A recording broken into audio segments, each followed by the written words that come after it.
नमस्कार मित्रों, जैसा कि आपको विदित है कि हम रीट के पाठ्यक्रमानुसार संधि कार्यम का अध्ययन कर रहे थे और संधि कार्यम के अंतर्गत हमने स्वर संधि को कंप्लीट पढ़ लिया था। और आज हम संधि कार्यम के अंतर्गत स्वर संधि को हमने कंप्लीट पढ़ लिया था। उसके बाद में हमने हल संधि के अंतर्गत भी ष्टुत्व संधि व ष्टुत्व संधि दोनों का अध्ययन कर लिया था। और आज हम इसी के साथ आज हम जशत्व संधि आगे हम चलते हैं। हल संधि का एक और पार्ट है जिसका नाम है जशत्व संधि, इसका भी हम अध्ययन आज करेंगे।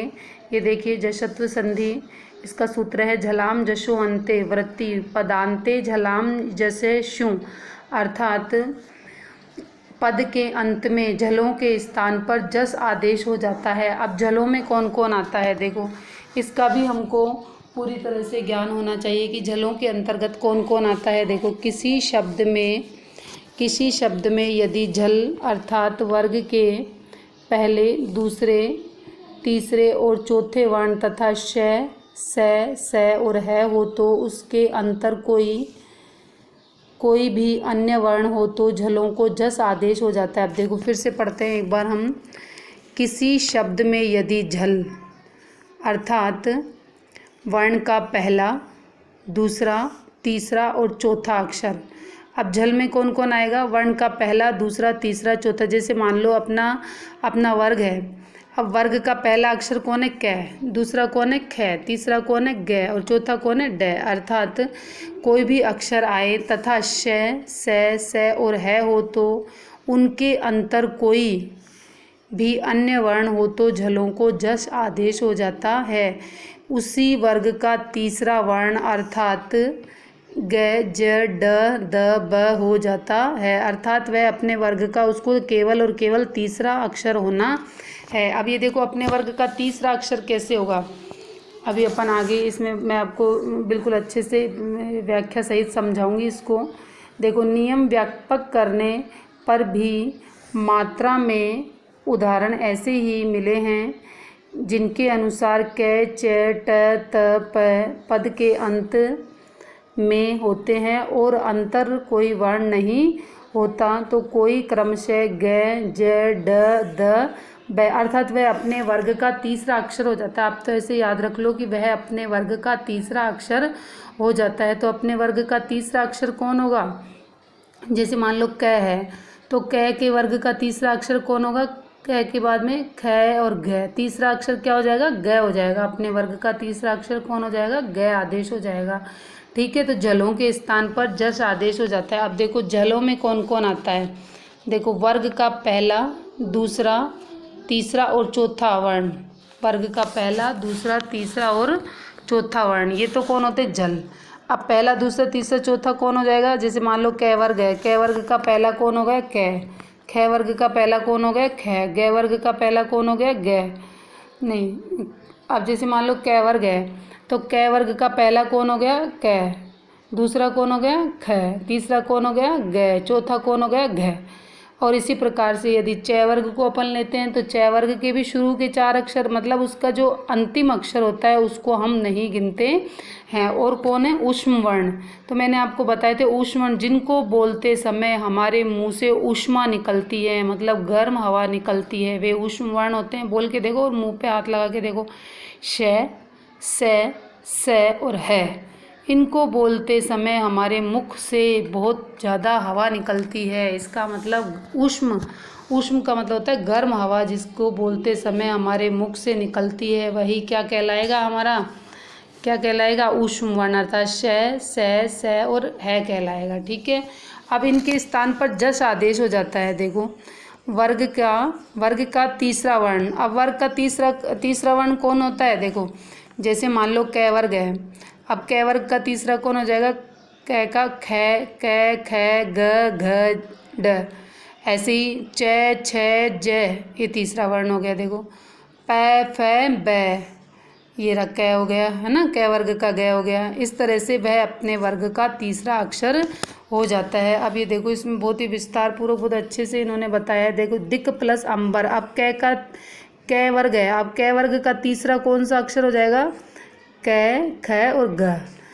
कौन हो जाएगा, क ख और ग, तो क के स्थान पर कौन हो गया, ग, तो क्या बन गया ये, दिगंबर। क्या बन गया ये, दिगंबर। ऐसे ही दिक प्लस गज, क्या है, दिक प्लस गज, तो क्या बन जाएगा ये, दिग्गज। क्या बन जाएगा, दिग्गज। कै के स्थान पर क्या हो जाएगा, ग हो जाएगा। ऐसे वाक प्लस अर्थ, तो कै के स्थान पर क्या हो जाएगा, ग, तो क्या बन जाएगा ये, वागार्थ। वाक प्लस दानम, वागदानम, तो कै के स्थान पर क्या हो जाएगा, ग। ऐसे वाक प्लस ईश, क्या बनेगा बताओ, कै के स्थान पर क्या बन जाएगा, ग, और बड़ी की मात्रा है ही, तो क्या बन जाएगा ये, वागीश। ऐसे अच प्लस अंत, क्या बनेगा, अजंत। अब च वर्ग है, अब च का तीसरा कौन होता है, देखो सो लगाओ, च का तीसरा कौन होगा, च छ ज, च का तीसरा कौन हो जाएगा, च वर्ग का तीसरा कौन, क्या कर देंगे हम, देखो च वर्ग है और च का क्या करेंगे, च छ ज, च का इसका क्या हो जाएगा, तीसरा ज आदेश हो जाएगा, तो च का ज। ऐसे षट प्लस आनन क्या बन जाएगा, षडानन। क्या बनेगा, षडानन। षट प्लस आनन क्या बनेगा, षडानन।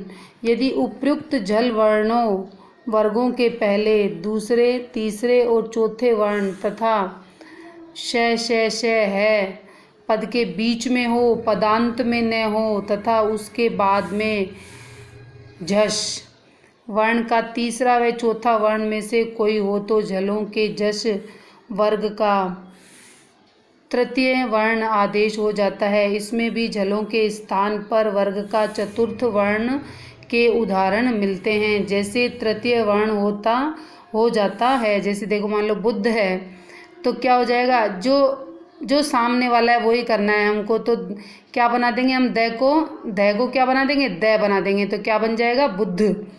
वह अपने वर्ण का क्या हो जाएगा। अब देखो इसको वापस से पढ़ो। यदि उपयुक्त झल वर्गों के पहले, दूसरे, तीसरे व चौथे वर्ण तथा कोई भी ऊष्म वर्ण पद के बीच में हो, पदांत में न हो तथा उसके बाद में झष वर्ण का तीसरा या चौथा वर्ण हो में से कोई हो, तो झलों के जश अर्थात वर्ग का तृतीय वर्ण आदेश हो जाता है। इसमें भी झलों के स्थान पर वर्ग का चतुर्थ वर्णों के उदाहरण मिलते हैं। जैसे देखो, अब देखो बुद्ध प्लस ध, तो द के स्थान पर क्या हो जाएगा, क्या किया हमने यहाँ पे, द। क्या आदेश किया हमने यहाँ पे, द। अब देखो कैसे किया, द, ये रहा द। अब ये किसका तीसरा है, देखो कौन से वर्ग का तीसरा था, च छ ज झ न त थ द ध। अब ध कौन था, इसमें चौथा वर्ण था, तो चौथा भी अपने वर्ग का तीसरा अक्षर हो जाता है। ध को भी क्या हो गया, द आदेश हो गया। मतलब हमको कुछ नहीं करना, चाहे चौथा आ जाओ, चाहे तीसरा आ जाओ, चाहे पहला आ जाओ, हमको तो इस वर्ग का तीसरा अक्षर करना है। ऐसे वृद्ध प्लस द, तो वृद्ध। लब प्लस ध, लब्ध। क्रुद्ध प्लस ध, क्रुद्ध। सिद्ध प्लस ध, सिद्धि। और दुध प्लस धम, दुग्धम। और वर्ग के पहले चार अक्षरों में से यदि है आ जाए तो है को विकल्प से उसी वर्ग का चौथा वर्ण हो जाता है और पहले वर्ण का अपने वर्ग का तीसरा वर्ण हो जाता है। जैसे वाक प्लस हरी, तो कै के स्थान पर क्या हो जाएगा, ग, तो क्या बन जाएगा ये, वाघ हरी। कै के स्थान पर ग होकर के क्या बन जाएगा ये, वाघ हरी। ठीक है के स्थान पर घ आदेश हो जाएगा, तो क्या बनेगा, वाघ हरी। तत् प्लस हितम, तद्धितम। अप प्लस हरणम, अपभरणम। ठीक है, पै के स्थान पर क्या आदेश हो गया, पै फ बै, तो ये अपने वर्ग का तीसरा होगा, तो क्या बनेगा यहाँ पे, बै। ठीक है, पै के स्थान पर बै, और है के स्थान पर क्या करा इन्होंने, भै। ठीक है, तो क्या बनेगा ये, अपभरणम। अब नेक्स्ट देखो इसमें क्या है, इसमें अपन को थोड़ा सा ध्यान देने की बात है, हमको अपने वर्ग का तीसरा अक्षर करना होता है। अब देखो कै, च, ट, त, प, ये वर्ग के पहले अक्षर है, सबको पता है।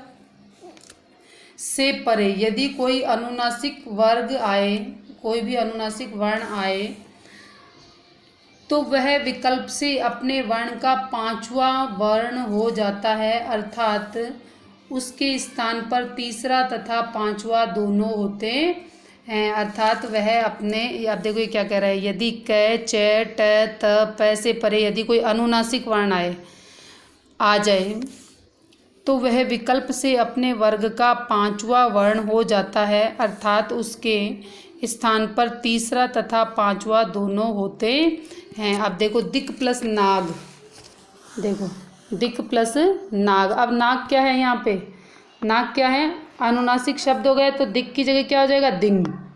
तो ये क्या हो गया, अपने वर्ग का 5वां अक्षर हो गया, तो क्या बन जाएगा, दिंगनाग। षट प्लस मुख, षडमुख। षड प्लस मासा, षडमासा। जगत प्लस नाथ, जगन्नाथ। ठीक है। अब तय का क्या हो गया, तय, थ, द, ध, न। तो ये अपने वर्ग का 5वां अक्षर हो गया। ऐसे ही एतत् मुरारी, एतन मुरारी। ठीक है। इसके अन्य उदाहरण देखो, दिक् प्लस अंबर, दिगंबर। सुप प्लस अंतय, सुबंतय। गज, दिक् प्लस गज। अब देखो क है, तो क अपने वर्ग का क्या हो गया, तीसरा अक्षर हो गया, तो ग हो गया, तो क्या बन जाएगा, दिग्गज। षट प्लस आनन, षडानन। वाक् प्लस दानम, वाग्दानम। चित्त प्लस आनंद, चिदानंद। वाक् प्लस ईश, वागीश। जगत प्लस ईश, जगदीश। और सुप प्लस अंत, सुबंत। अच प्लस अंत, अजंत। अच प्लस आदि, अजादि। उत प्लस देश, उद्देश। किंचित प्लस दूरम, किंच दूरम। षट प्लस रिपुय, षड रिपुय। ऐसे ही भगवत प्लस भक्ति, भगवत द भक्ति। वाक प्लस रस, वाग्रस। सत प्लस धर्म, सद्धर्म। अप प्लस जन, अपजन। और वाक प्लस ईश्वरी, वागीश्वरी। वाक प्लस ईश्वरी, वागीश्वरी। तो हमको इतना तो समझ में आ ही गया होगा कि हमको क्या करना होता है। देखो जैसे मान लो अपने पास में क वर्ग है, ये माना कि हमने क वर्ग लिखा है यहाँ पे, क, ख, ग, घ। अब देखो क वर्ग कौन है, पहला अक्षर है। क वर्ग कौन है, ये देखिए क वर्ग कौन है, पहला अक्षर है। और ये अपने वर्ग का कौन सा अक्षर हो गया, तीसरा अक्षर हो गया। ये देखो ये हो गया, ग हो जाता है। ठीक है ना। तो हमको इनके वर्ग का कौन सा अक्षर करना होता है, तीसरा अक्षर करना होता है। मेन तो बात यही याद रखनी है।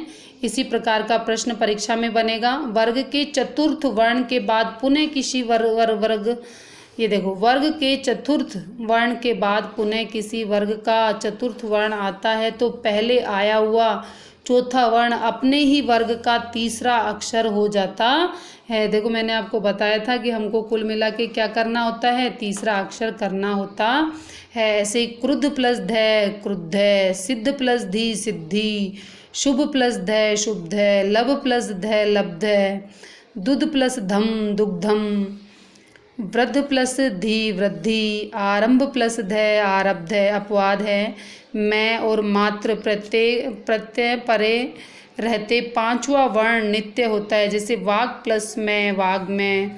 चित प्लस में, चिन्मय। तत् प्लस में, तन्मय। वाग प्लस मात्रम, वाग मात्रम। तो इस प्रकार से हमारी जशत्व संधि कंप्लीट होती है। ये थोड़ी सी कठिन है, इसको आप 2 बार वीडियो को रिपीट करके देखेंगे तो आपको समझ में आ जाएगा। और जैसा कि संधि मैंने आपको बताया था कि कोई रटने का विषय नहीं है, अपन इसको समझेंगे, इसके नियम याद करेंगे, तभी हमको यह परीक्षा में 3 नंबर दिला पाएगी। और यह हमारे न केवल टीचिंग से रिलेटेड अपितु जैसे हाई कोर्ट का एग्ज़ाम है, पटवारी का एग्ज़ाम है, या इवन देन RS प्री के एग्ज़ाम में भी शायद हिंदी का हमारे यहाँ पर थोड़ा सा कुछ पार्ट है, तो उसमें भी हमारे संधि कार्यम काम में आएगा। अतः आपको मेरे द्वारा दी गई जानकारी यदि आपको समझ में आती है और अगर आपको अच्छा लगा तो आप मेरे चैनल को लाइक करें, शेयर करें, सब्सक्राइब करें। और आपको यदि कुछ समझ में नहीं आया हो तो आप मुझे कमेंट्स के माध्यम से पूछ सकते हैं। धन्यवाद।